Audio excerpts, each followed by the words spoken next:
So I want to talk about what goes into a set of plans. And you'll hear people say, we need to set a good foundation for blank. It's just a colloquialism that's used all the time. And no more so than in residential designing. So your base is your foundation. And so that is where you start, is with your foundation plan. And when I say that's where you start, it's where you start once you're ready to go to construction documents, because you're not going to design a home specifically with the foundation in mind. The floor plan's a little bit more important, and then we can just fill in the gaps. But part of a plan is you're going to have your foundation. And there's multiple different types of foundations, which I will go into in another video. But what is encompassed in a set of plans is your foundation plan. And that foundation needs to go on a site. So a lot, if it's a bunch of land, some people call it plats, plat, lot, plot. There's multiple different versions, but so you start with the land that it's going to go on. Sometimes you need topo, manipulate all of that. Again, that's further on. But here to talk about this, the sheets that I generally have is a cover sheet, which is a project overview. And then we start with the site. And then we start with the foundation. And then we start with the first level, the second level, the third, fourth, fifth, if that exists. Generally, in residential drafting, you're not going to go that high. That starts to get into the territory where they don't really want you, they being municipalities and cities. Some have regulations that you don't go above a certain floor amount. Some places that maybe 3, 5, kind of depends. And then you have elevations. And so this is a 3D view, and a common misconception when I use the word elevation is someone will think I'm talking specifically like, oh, I live at 4,000 elevation from sea level. And that is used, grade marker elevation, that is used in our processes. But when I'm saying elevation, I am talking about a 2-dimensional look at a project from different angles. So when you have a project like this, it is more or less a rectangle.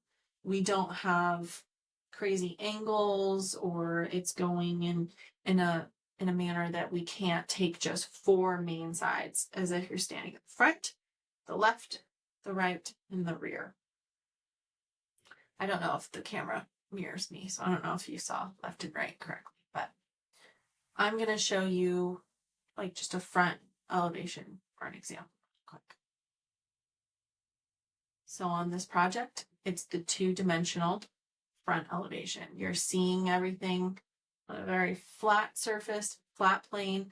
We still utilize 3D renderings, and when you get into more complex projects, you also want to utilize the 3D more and more. But the standard set of plans is always going to have elevations that are 2-dimensional. And that may look different for everybody, for every different style.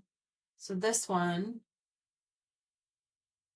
you don't normally on the elevations want to use too much color, because if it's going to be printed, which some places still require that you print pages, and that can get expensive. So the normal scale on a sheet is going to be 24 by 36, and that's inches. So it's a really large piece of paper that in and of itself is already expensive. And then if you throw color on top, even more so. So you kind of want to whitewash it a lot of the time. You want to make it look like it's been out in the sun and been kind of bleached sometimes. So that when it prints, if you print it in black and white, it's not this big gray blob that's trying to take your colors and incorporate them. It's just looking at it structurally, 2 dimensions. So this is an example of that. In my rendering software that I utilize, there are multiple different styles. You can kind of get a feel for what you prefer. The old school drawings is a little bit more of this hand-drawn style, and they've created that option within the software so you can still have that look as if they'd been hand-drawn, but they're actually completely digitized and mutable just on the fly, which is great. So this is an example of the front elevation of this home. And so you can see it's not showing the textures. It's just strictly the 2-dimensional. And when you have that down to the nitty-gritty, you can get really details, but we can also show how tall something is. The highest ridge on this particular home is 32.8 feet. So if you have a height limitation or a height restriction, that's something that you need to take into account.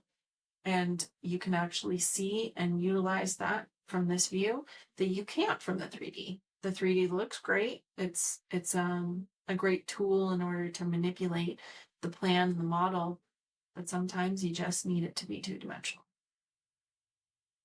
Now, if you don't use the same software that I do, some softwares will automatically generate elevations for you.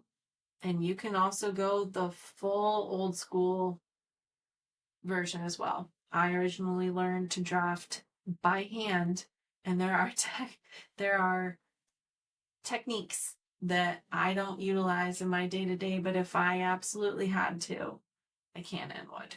And that involves construction lines and 45-degree angles and making sure that everything stays to scale. So I'm not going to go into depth on that in this particular video, but it is possible. So again, this one is showing from the left. So it's just really flat, pancakey. And here's a hand-drawn style. I think that was the style that you wanted your projects to look like. Everybody's different. Everybody has how they want to see their projects and what appeals to them when they're looking at it. It may be for you something more along these lines, or maybe a vector view. And we just turn off the color. Maybe you want to see that saturation, and that's fine. Everybody's different. So I'm like, this one, I'm gonna change the sun so that it can wash it out. Some people don't like to see the shadows because it's distracting. So you can also turn that off, and it's truly flat. There's no indication of any kind of geometry, shadows falling. So you'll just have to play with your software, see how you like it to be. I tend to gravitate towards something a little bit more on these lines, so it has shadows. I adjust my sunlight, the saturation to come from a particular angle, so it looks a little bit more crisp versus the photorealistic on an actual plan set. Photorealistic has its place, and I do not believe that that is on a plan set. When you have contractors looking at plans, they need their information and their details, and they don't want to get lost in the pretty weeds.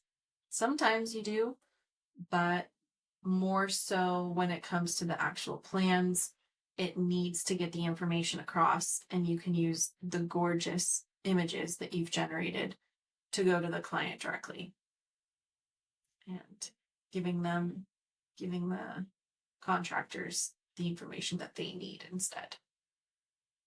And let's do a final one from the back, just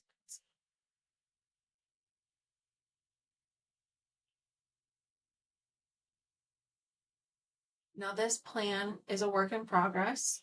So even you'll notice I haven't adjusted the roof pitch or these columns yet, and these windows aren't perfect. So this is more or less still a concept, and it still needs to be polished. There's always things that you'll see that you want adjusted. This one shown. It's distracting. This particular.